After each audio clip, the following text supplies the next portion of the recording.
কি ব্যাপার মিমি, হঠাৎ করে একটা খারাপ খবর দেবে বলে এখানে আমাদের ডেকে আনলে? এডালি, লালনের পায়ের চিকিৎসাটার কোনো সমস্যা হয়েছে রে?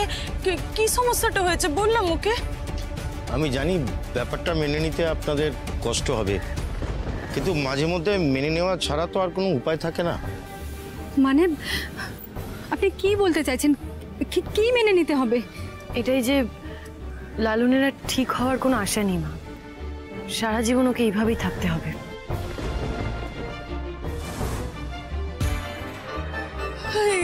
এডালি, এটা তো কি বলছিস রে? হ্যাঁ, আমার জন্য লালন আঙ্কেলের এই অবস্থা হলো, আমার বাচ্চা থেকে এত বড় ক্ষতি হয়ে গেল। আমি আজকের পর থেকে আর কোনোদিনও নিজেকে ক্ষমা করতে পারবো না। কেউ নিজেদের ক্ষমা করতে পারবো না।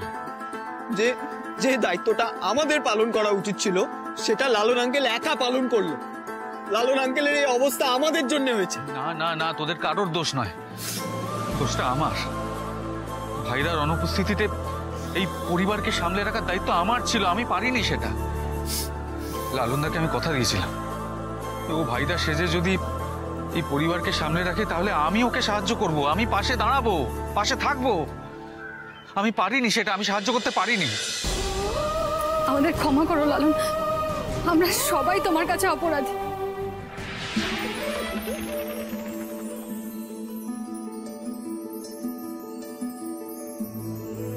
আরে তোরা তো চোখের নলটা খুলে দিয়েছিস, সত্যি আর তোদের এই কাল্লা কাটিং মুখ দেখতে পারছি না। ঠিক আছে, এবার মু সত্যিটা বলে দিচ্ছি। কি সত্যি?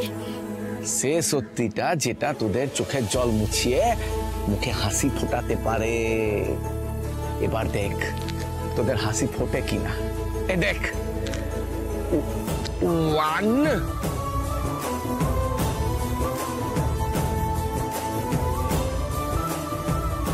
2 3 দেখ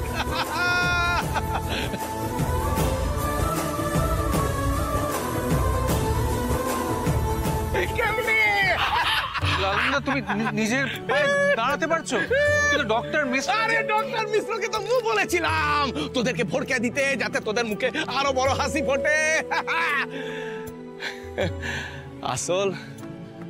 আসল কারিগর হলো এ জড়িবুটি ম্যাডাম। এই মুখে পুরো ঠিক করে দিয়েছে। দেখ দেখ, এখন মু হাঁটতে পারি, চলতে পারি, নাচ করতে পারি, সব কিছু করতে পারি। এই যে পাজি ছেলে, আমি কিন্তু খুব রেগে গেছি। হ্যাঁ, এইভাবে কেউ কখনো মিথ্যে কথা বলে আমরা কত ভয় পেয়ে গেছি বলো তো। আচ্ছা আচ্ছা আচ্ছা। আর এই যে আমার গুণধরী মেয়ে, খারাপ খবর দেব বলে এইভাবে কেউ ডেকে আনে বলতো? Sorry sorry sorry sorry sorry. আরে সরি সরি বলতে হবে না। আজ তোমরা আমাকে যে খুশির খবরটা দিয়েছো না, তার জন্য তোমাদের 7 গুণ মাফ। মা, মোর আরেকটা কথা বলার আছে, সেটা শুনে তোরা আরো খুশি হয়ে যাবি। আরে লালনদা, আরে তোমার পাটা ঠিক হয়ে গেছে, তুমি হাঁটতে চলতে পারছো, এর থেকে খুশির খবর আর কি হতে পারে? হ্যাঁ, ও আসলে জড়িবুটি ম্যাডাম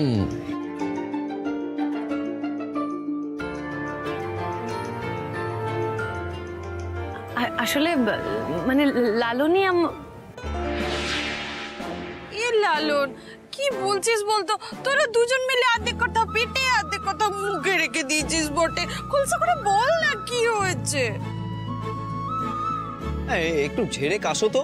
কি তখন থেকে দুজনকে লজ্জা লজ্জা পাচ্ছে না? এই ব্যাপারটা কি তাড়াতাড়ি বলো তো। ও জড়িবুটি ম্যাডাম কাল মুখে আই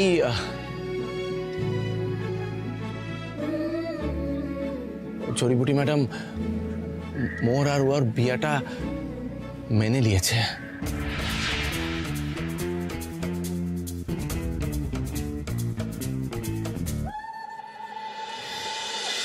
এটা সত্যি ডালি?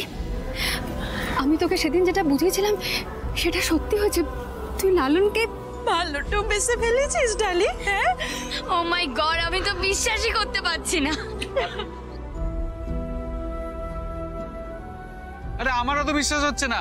এই লালন দা, বলছি এক রাতে এমন কি ঘটলো বলো তো? হ্যাঁ, একটু একটু ডিটেলস দিয়ে আমাদের গল্পটা বলো না। হ্যাঁ, কাল আসলে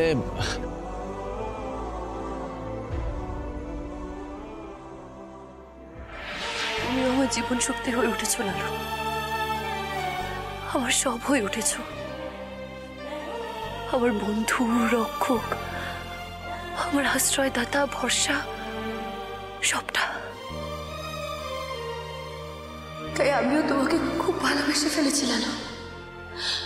I love you, I love you. Lalon দা দেখেছো, আমি জানতাম তুমি পারবে। তোমার তোমার ভালোবাসা ব্যর্থ যাবে না।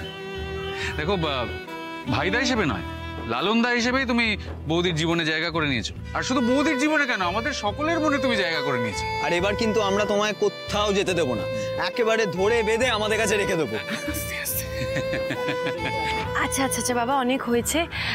বলছি এসব কথা পরে হোক, যেটা ইম্পর্টেন্ট সেটা হলো মা ফোন করেছিলেন, বললেন যে কালকে খুব শুভ দিন, আর তাই আমি চাই যে রৌদ্রির অন্নপ্রাশনের আয়োজনটা কালকেই হোক। আর হ্যাঁ, আর একটা কথা, আমি চাই অন্নপ্রাশনে রৌদ্রির বাবা হিসাবে লালন আমাদের পাশে বসুক।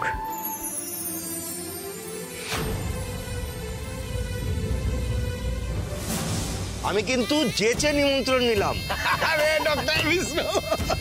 ওমা, যেচে কেন? আপনি তো অবশ্যই নিমন্ত্রিত থাকবেন। আজ এতগুলো দিন পর আধার কাটে আমাদের এই পরিবারে নতুন সূর্যের আলো উঠবে, তাই এই আনন্দের দিনটা আমরা এক পরিবার হয়ে উদযাপন করব।